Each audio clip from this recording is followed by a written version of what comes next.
Good morning, good evening, good afternoon. Home for a dollar, straight for a tip.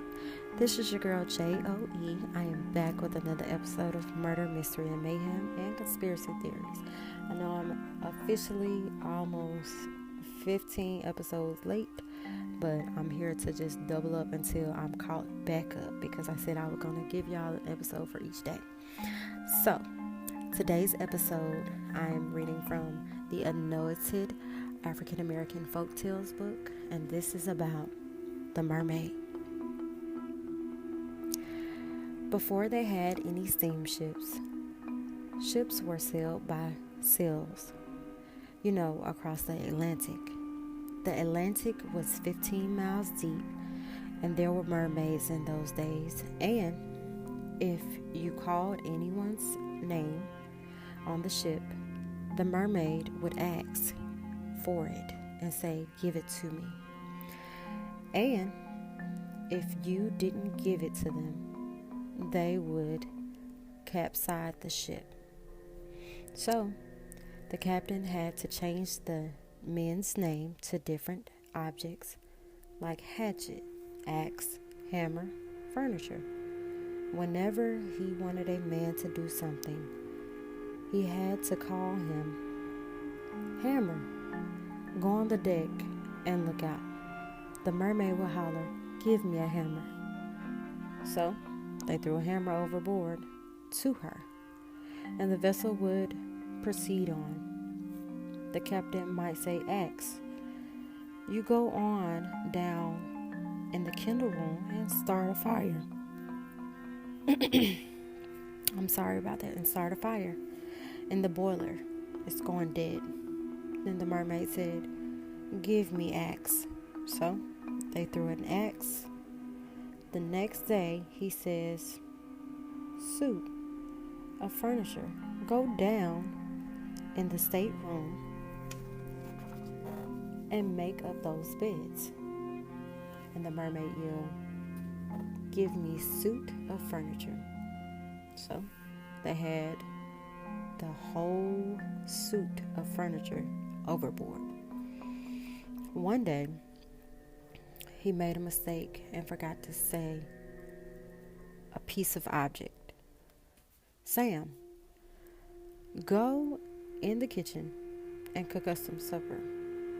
The mermaid right away calls, "Give me Sam." They didn't have anything on the ship that was named Sam, so they had to throw Sam overboard. Soon as Sam hit the water, she grabbed him. Her hair was so long she could wrap him up. He didn't even get wet, and she swam so fast he couldn't catch his breath underwater.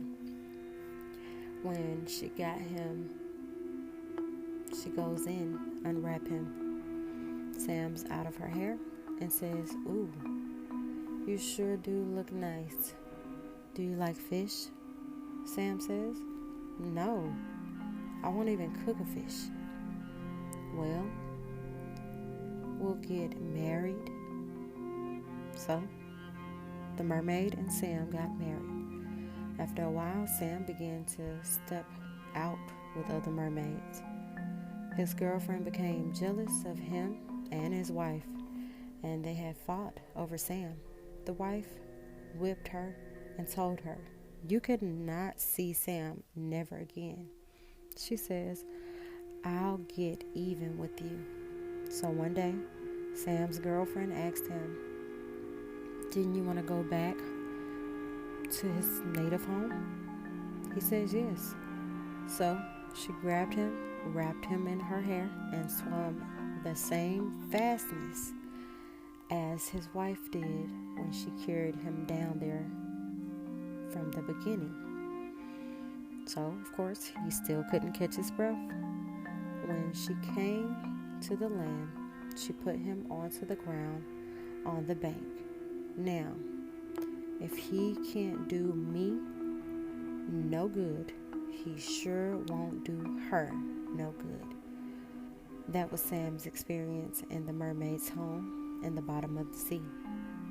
Sam told the people the mermaid's house was built like the alligators. He digs the big banks and the water levels. Then he goes up. Nature teaches him how high to go. Then he digs down in the water level again. And there he made their homes in rooms 10 to 20 feet long. The mermaids built in the walls of the sea like the alligator. Sam stayed down there for about 6 years. If he had not got to courting, he'd still be down there, I guess. Now, according to this story was a source from Richard Dorson, Negro Folktales in Michigan, and to quote the pages 147 to 48, and it was told by James Douglas Sung. Okay, now this story specifically was about seductive creatures, half animal, half human, and was told all over the world to figure out the Russian and Scandinavian culture. The mermaids in the story lure humans in the water,